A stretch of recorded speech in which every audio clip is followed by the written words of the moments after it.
Okay, before I jump into this video, I will just apologise for the crunching noise in the background. Despite having toys spread from one end of the house to the other, the pup has currently got a plastic lid that he's enjoying playing with. I figure I'd let him have it for a little while. I also just want to say a thank you for all those people who've been supporting my channel in whatever that way they can, whether that is through subscribing, clicking like on my videos, because that makes a huge difference with getting them out into the algorithm, with leaving comments, and of course with those people who've been doing buy me a coffee, which at the moment with seems like every other video is being demonetized, so right now that is greatly appreciated. So it appears that CBC News have been particularly busy lately. Not only have they managed to get an interview with Belinda Gray, the grandmother of Lily and Jack on the father's side, but they've also done that interview of Daniel Martel, and turns out now they've done an interview with an officer from RCMP. Now, if you've not seen my videos discussing the interviews with Belinda Gray and with Daniel Martel, then you can find them in my Lily and Jack playlist. In terms of the Daniel Martel interview, I've done a somewhat in-depth analysis of that interview. And for those of you who don't know what I do here on my channel, I don't focus on words in isolation. I don't focus on body language in isolation. I look at the whole picture, because reading words off a page really isn't going to give you the whole picture. Listening to what someone is saying without looking at the body language isn't going to give you the whole picture. Likewise, trying to do an assessment just based on body language, I don't believe will give you the whole picture either. So, as mentioned, CBC have done this interview with an officer from RCMP. Now, I will admit I haven't really watched this through. I had a quick look at it before I downloaded it, but I wasn't paying attention 100% because I figured that I would pay attention when I did it here. It does appear though that for the most part we are getting clarification as opposed to any earth-shattering information that we didn't already know. Now, also for those of you who are following my content with this, I plan on doing a video addressing the current rumours, addressing this person who's inserted themselves into the case, and I also plan on doing a video where I'm just going to go through the case from beginning to now and talk about what we know as fact. I'm going to throw away all the rumours and talk about what information we do have that is solid information. Because honestly, I'll be damned if I'm going to sit back and allow the Summer Wells crowd to turn this case into a circus as well, while I do nothing.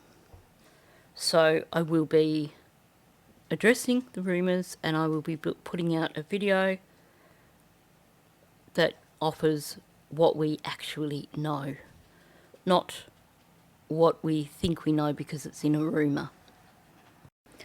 Outside of this case, I will also be working on a video that is an overview of the Susan Morphew case, for those of you who are new to it. because, honestly, getting to this point where Barry Morphew has been arrested, it's been a heck of a wild ride. And, of course, naturally, there is still a lot that I need to be covering on the Maddie Soto case, so keep an eye out for more videos on that.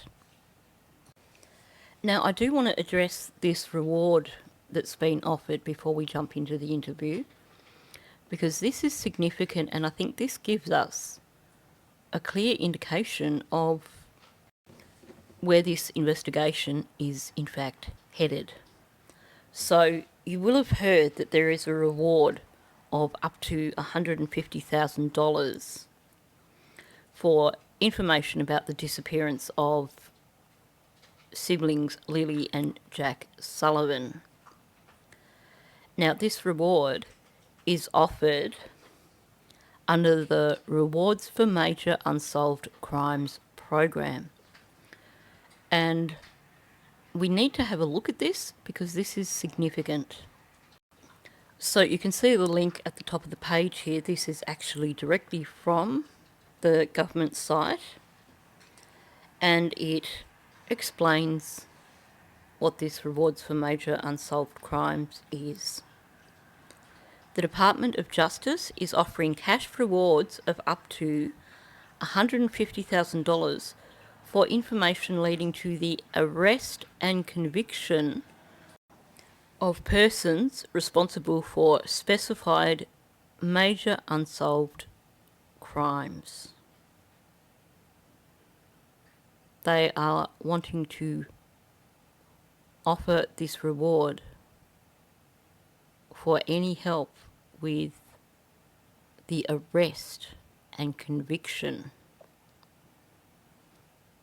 of a person or persons connected to the disappearance of Lily and Jack.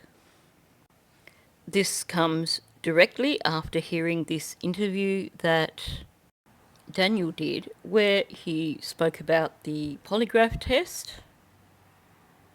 and said that the questions all related or were all based around the idea that Lily and Jack had been killed. And I know this is triggering for many people to be told that this does appear to be a criminal investigation. But this is the information that we've been getting from quite early on, from the 17th of May, when they were calling off the major search. In that press conference, they basically told us that they were switching over to a criminal investigation. While they may not have said it outright, it was pretty damn obvious. And now we have this reward being offered. I would like to believe that they are currently working on building a case against an individual involved with whatever happened to these children, and that we will see an arrest in the near future. Maybe this is just them wanting more witnesses,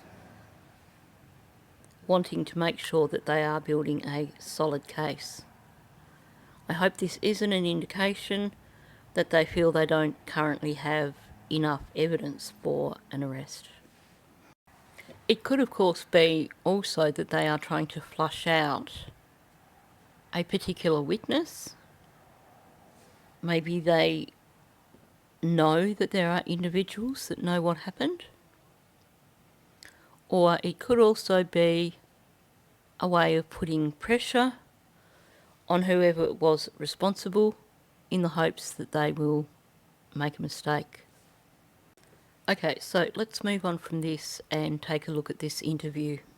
To be clear, we don't have evidence to suggest that an abduction took place at this time. Is it something you're still investigating, whether or not they could have been abducted? So we're exploring all investigative avenues. Now, this reporter mentioned in the interview with Daniel Bartel that they've been told that the Mounties have hundreds of hours worth of video footage from around the area. So when this guy is saying we have no evidence of an abduction and we are 7 weeks in, that tells me that it's definitely not an abduction. Now, I know that there is no phone reception at the house, but I'm sure they would have geofenced as close as possible to the house, covering access to that road from however many directions there are, meaning that they would have got cell tower information for the closest locations to that property that could pick up phone data. They made it pretty clear when they requested camera footage that they were looking for any cars that didn't belong, basically, or any cars that possibly did belong but may have been spending too much time in the vicinity of the house. So it sounds like they have definitely ruled out abduction, which of course also rules out this ridiculous story of Malaya taking the kids down the road and putting them in a car with someone who then went and hid the kids until Malaya could leave the property herself. And I will be addressing that in another video. Note, he said, we are exploring all investigative avenues. So it's not like they've just discarded the idea of an abduction. If they have any tips that point to that, they will investigate. And like I said, they will have been having a very close look at phone data and at camera footage. And if there was anything that came up that pointed to the possibility of an abduction, then they would follow it through. But essentially, when you hear this being said in an investigation, what it means is that they haven't got blinkers on. They're not just going, okay, this is our theory, this is what we are going to focus on.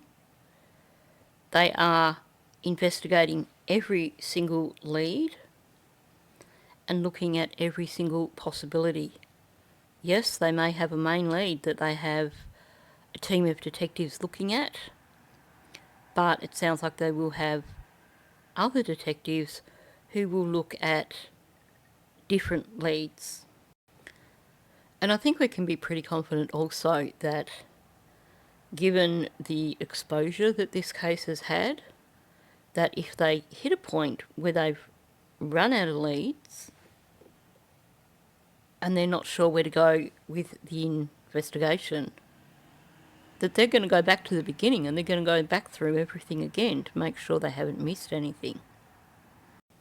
So in a nutshell, what he's saying here is he's not saying, oh, we're still considering abduction in terms of, oh, maybe it is. What he's saying is that if any leads come our way, or if any of our investigative processes point to the possibility of an abduction, then we are going to focus on looking at that again. But he's certainly not saying that they believe it to be the case. He's made it pretty clear that at this point in time, there is absolutely no evidence that would point to an abduction. So on the morning of May 2nd, approximately 10 a.m., RCMP officers received a call about 2 missing children in Lansdowne Station. The information at the time was that they wandered off away from the property, and I can tell you that our officers got at the scene very quickly, and we were monitoring the situation and hopefully finding the children very soon after that. So he's making it pretty clear that they were on scene pretty quickly once the report went through that these children were missing. Now, based on the audio, it appears that the search was called at 10:44. So essentially 45 minutes after the children were reported missing. Although at the same time we have the parents claiming that they vanished at 8 o'clock in the morning. So it's possible that these children could have, had they gone into the woods, it is possible that they may have had a almost 3-hour start. Now here's the thing. When searchers arrived, they had drones up almost straight away. So they were already covering a large area with those drones. And the thing is too, this is extremely rough terrain. You had searchers who were having to basically stop because of injuries or stop because of exhaustion or dehydration. But, we need to consider factors here. We're talking about a 4-year-old and a 6-year-old on rough terrain. They're not going to walk flat out for 3 hours or so. So they certainly wouldn't have covered a huge distance had they gone off into the woods. Not only that, they were wearing gumboots. Rubber boots. Presumably without socks? Who knows? We never got that part of the story. Gumboots aren't light. You try walking any distance in rubber gumboots. They're not designed for walking long distances. They're not designed for climbing over fallen trees and through branches and stuff like that. These children would not have gone far from the house had they gone into the woods, meaning that even with a 3-hour start with drones and with adult searchers who are capable of covering areas that these kids probably wouldn't be able to cover, they should have found them pretty damn quickly. So it's very quickly. Officers arrive, and then what? You expected, it sounds like you're saying, that you'd find the children quickly, or hoped you would anyways. That didn't happen. So Kayla, what I can tell you, from experience, you look at missing children. I've been involved with a handful of cases since I've been with Strategic Communications. Most oftentimes, the children are located very quickly after officers arrive at the scene, right? And that's our hope every single time, that they wandered off and you can find the children. Because I'm sure, like every officer out there, I'm not on the road currently, but your heart is pounding, the adrenaline is rushing, you're trying to find those children, right? Now, obviously, there's always going to be exceptions, but what he's saying here is that basically what normally happens in these situations is that as soon as they start searching for the children, they find them pretty quickly. And again, I can't emphasise it enough. Drone technology now is phenomenal.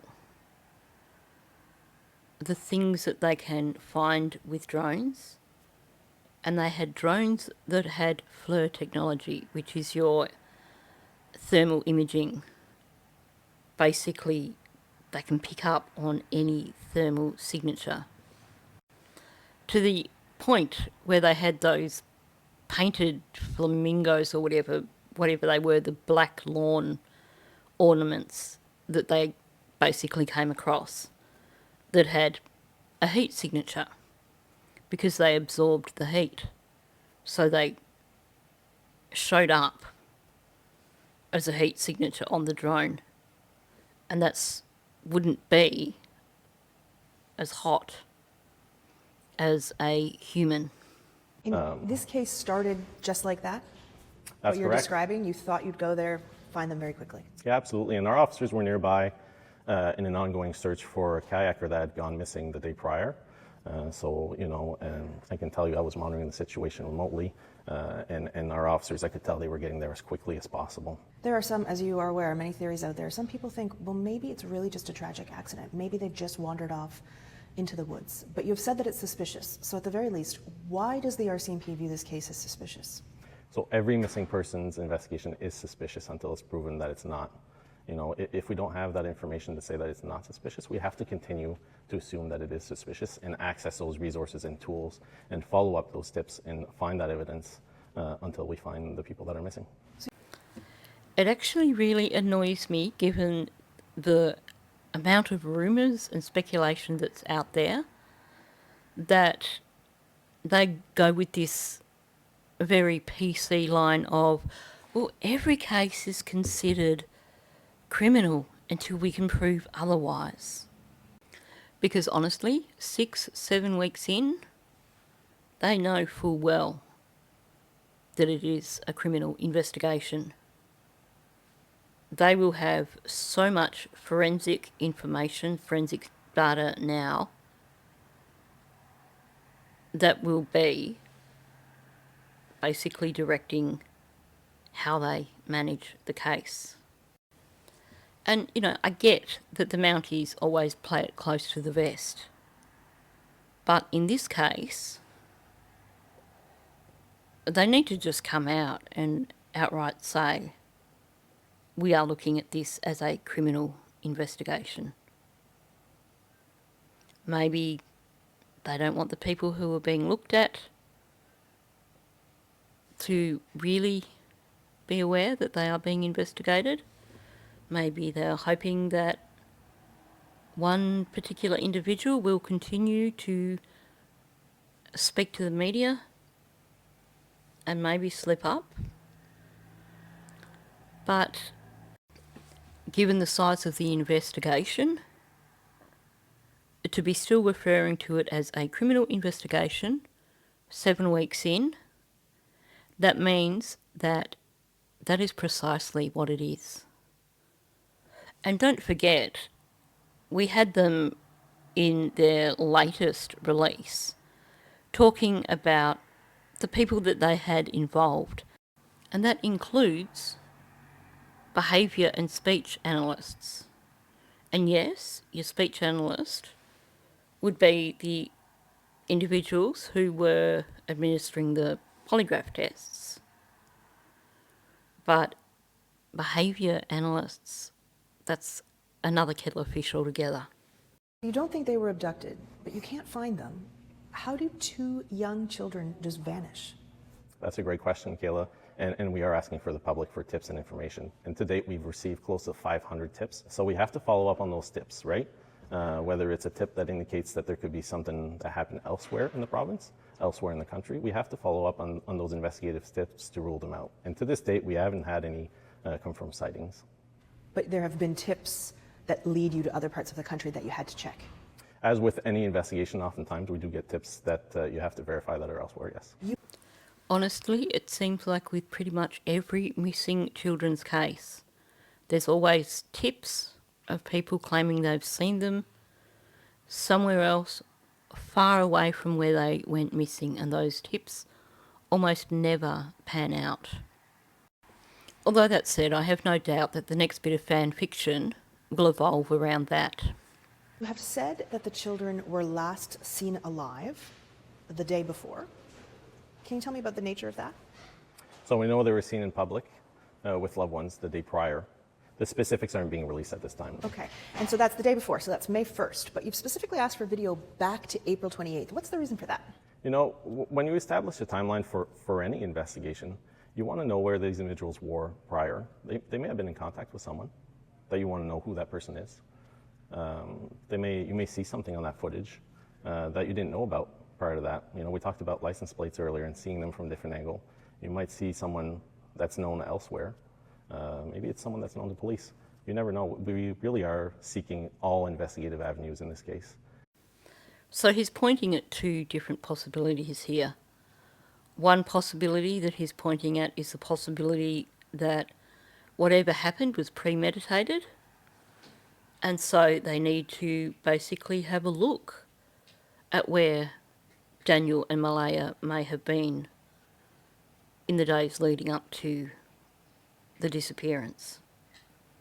But the other possibility that he is referring to is, of course, the possibility of abduction or trafficking. But honestly, based on Daniel's claims that the polygraph test was all focused around the children not being alive,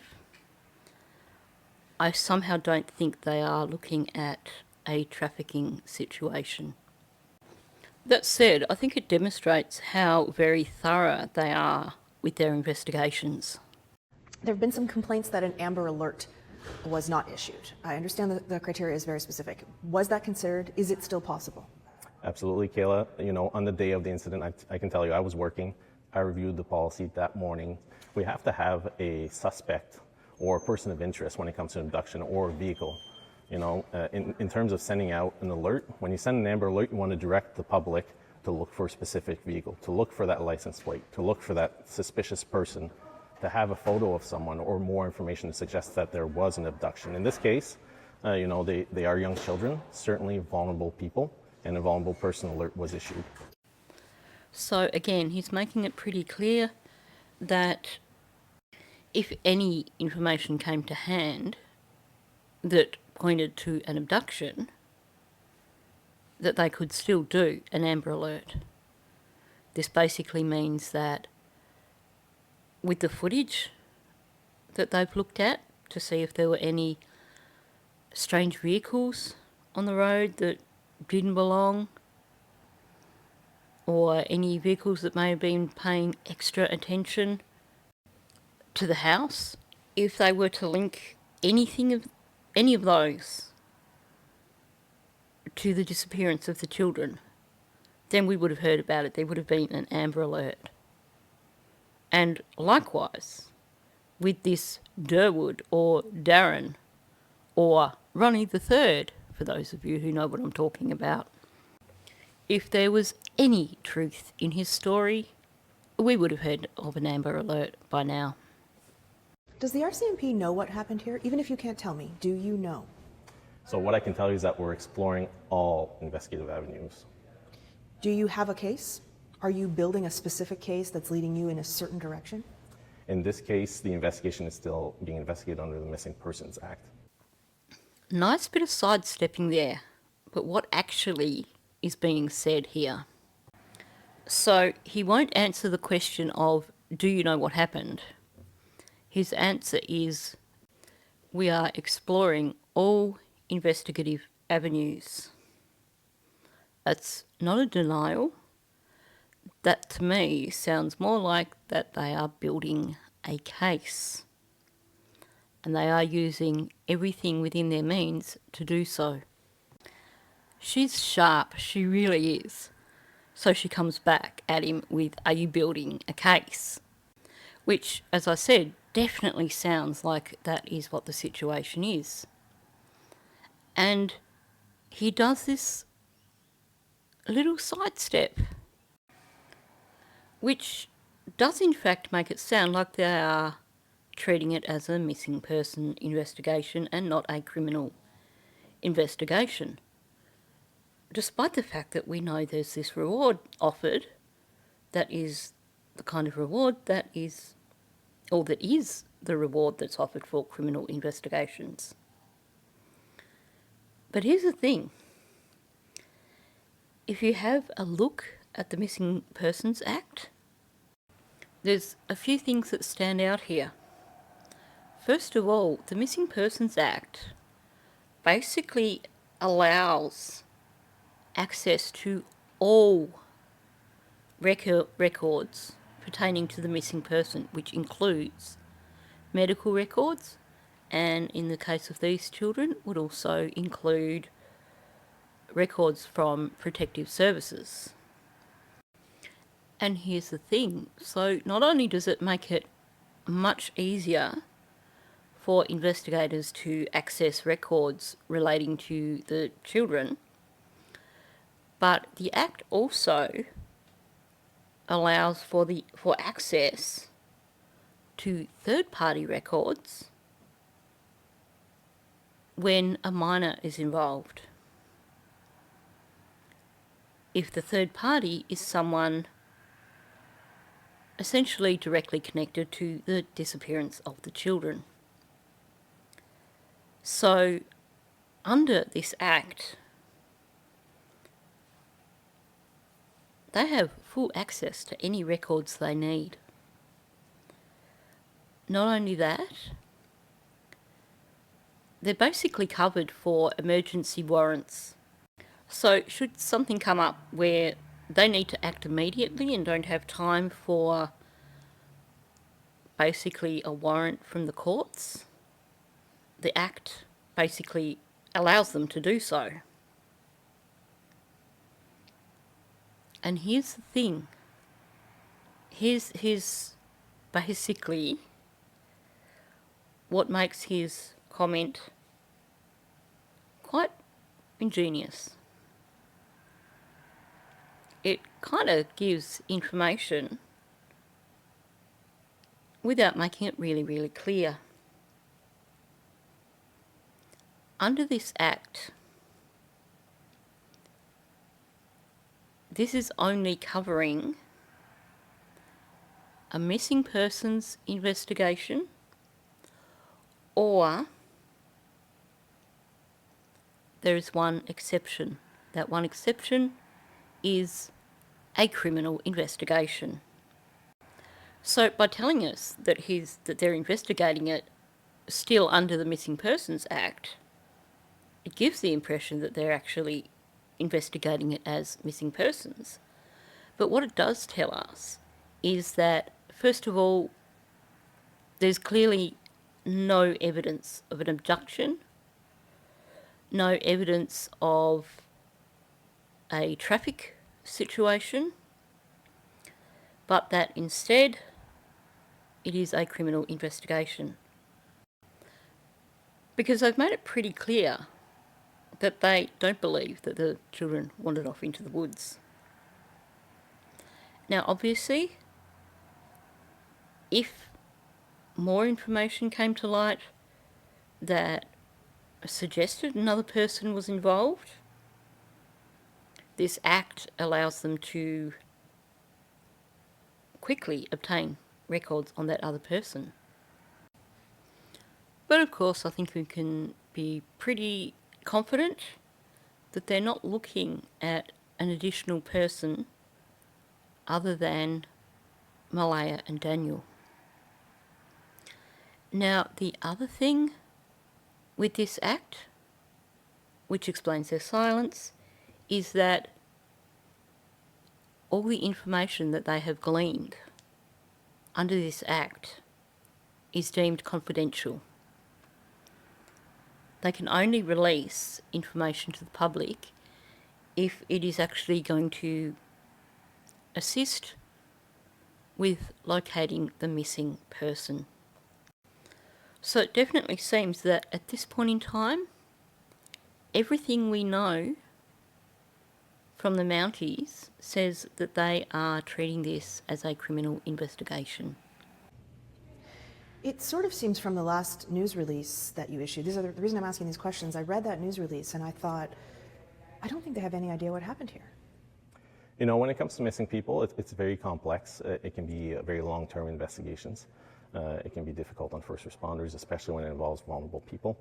And we have to be patient, and we have to follow the leads and follow the facts and evidence that we gather to bring us to locating the children. He really is doing his best to avoid giving up any information. So she's tenacious, I'll give her that. She's put him on the spot here to try and get him to say something unprompted. But, I mean, let's be real, this guy's a wordsmith. He's not going to give up any information unless he chooses to do so. But what he does do is he starts off speaking in general terms about missing person investigations. But by the end of it, he sounds like he's definitely referring specifically to Jack and Lily. Of course, he doesn't give any kind of clear indication of whether or not they actually have a clue as to what occurred. But honestly, my feeling, based on everything that's been said to date, is that they actually do have a fair idea of what happened. But speaking in general terms, he says missing person cases are very complex and can be long-term investigations, which of course is the last thing we want to hear with this case. And then here's where I think he kind of switches to talking about Jack and Lily, whether it's intentional or unintentional. He says we have to be patient. So note here, we have to be patient. It's no longer talking in general. He's no longer saying, quite often you've just got to be patient. He's saying we have to be patient. So I think he's switched here to referring to this particular case. And it may be that all along he was referring to this case. But I think his language indicates at this point in time that this is definitely what he's discussing now. And he says that they have to follow leads, facts and evidence that they gather in order to bring them to locating the children. So by this point in time, he's definitely talking about this case. So it sounds like they still have an active ongoing investigation. Sounds like they do have leads, they do have known facts, and they do have evidence. Of course, whether that translates to them actually knowing what happened is an entirely different thing. Like I said, I think they probably do know what happened. And I suspect that the key thing here is that they want to locate the children before they take the case any further. Does the RCMP think Lily and Jack could still be alive? That's a great question, and we want to locate them and find them. And our goal is to investigate every single avenue until we find them. So again, he doesn't really give an answer. She wants to know if the RCMP think that Jack and Lily is still alive. And he gives that very evasive answer where he says, their goal is to find them. And he adds onto that they are investigating every avenue until they find them. The word that stands out to me there is investigate, meaning they don't believe that this is a missing person case. They're not searching anymore. The only searches that we will see is if they have information that may lead them to the whereabouts of Jack and Lily. But of course it also indicates that basically they're going to follow any leads they get, even if they are not leads that point towards what they think their investigation looks like. Is it possible at this point?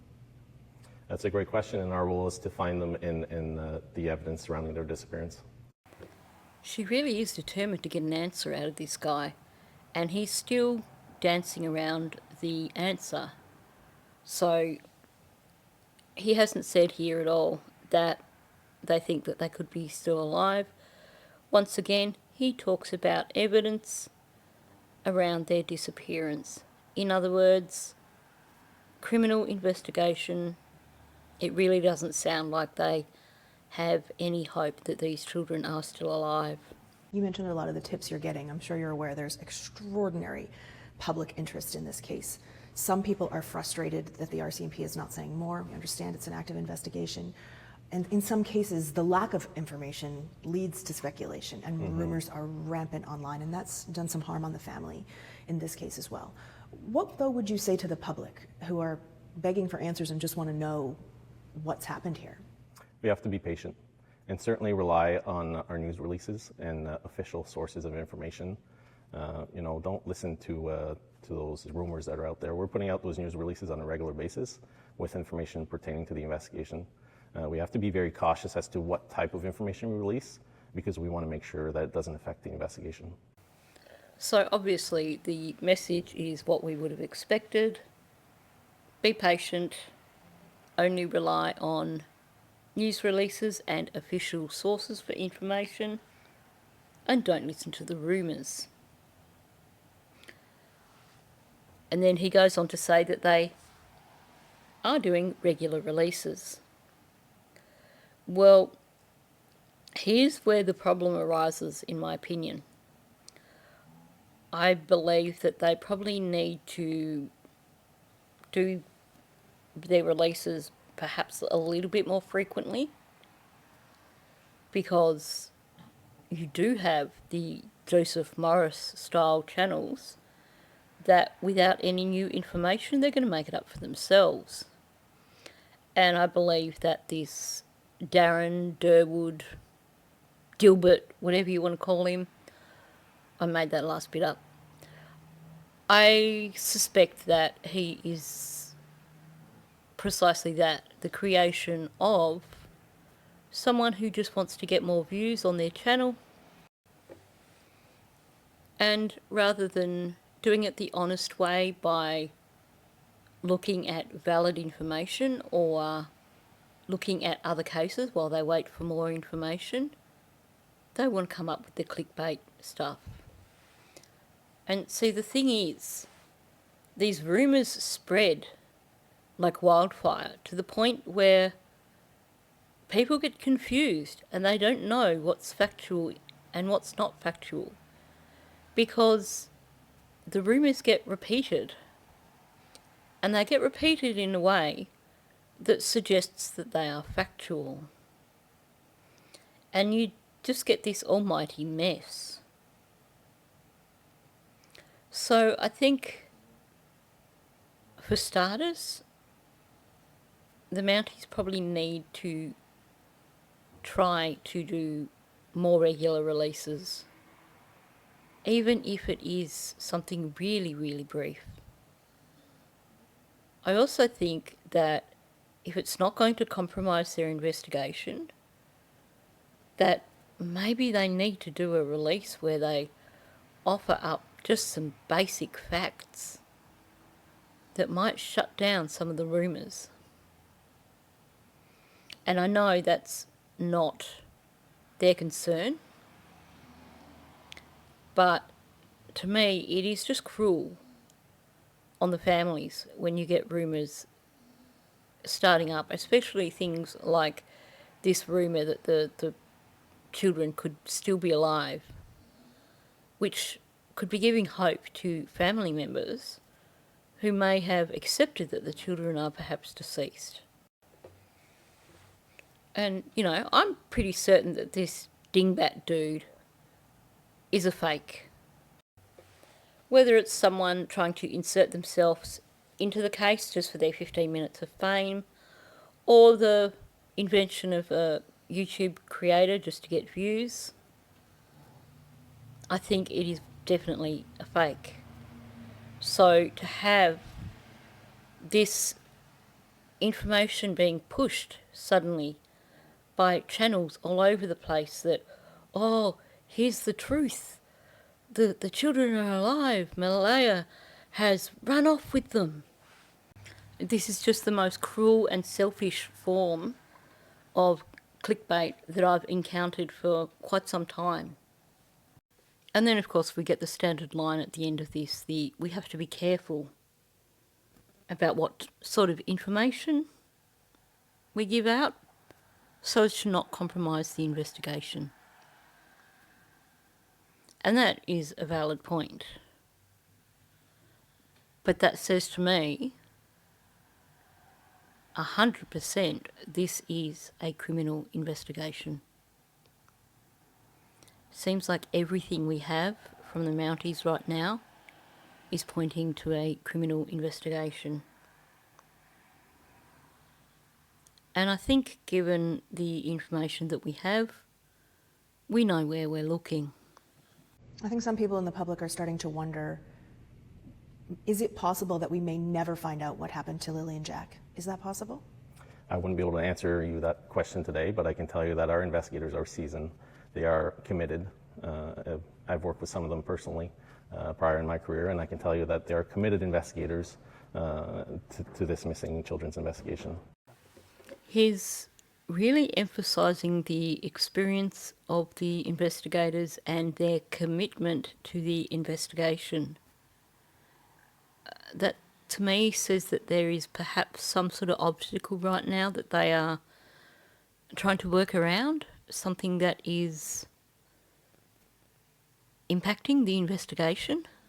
I may be wrong, but I got that kind of vibe from what he was saying there.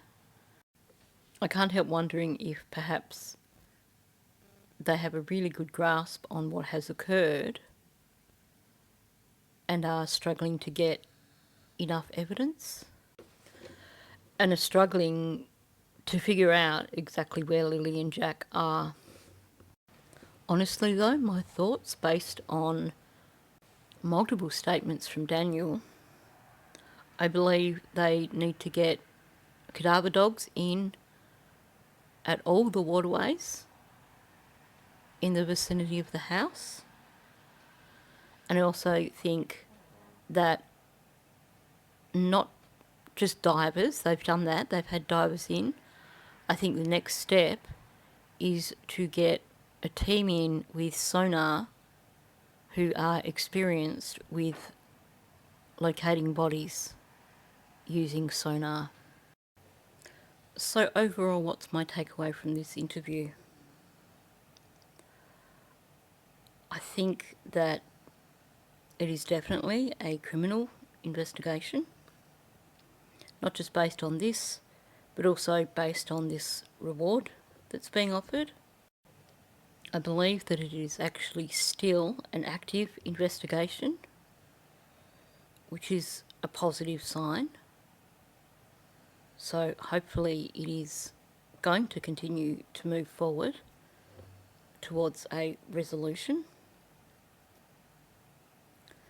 But I also can't help thinking that perhaps there are some obstacles that they are trying to get past. First one, of course, being finding the location of the children, and the second one being perhaps having enough evidence or having enough probable cause to make an arrest. I am, of course, very, very interested in hearing your perspective on this interview.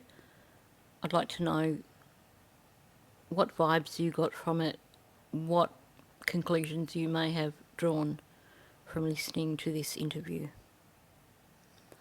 So, on that note, I'm going to finish it off here. So thank you for listening. If you are new to my channel, please subscribe. Also, please hit that like button because that will help me get my videos out there into YouTube. And of course, please leave a comment below. Thank you, and I will catch you in the next one.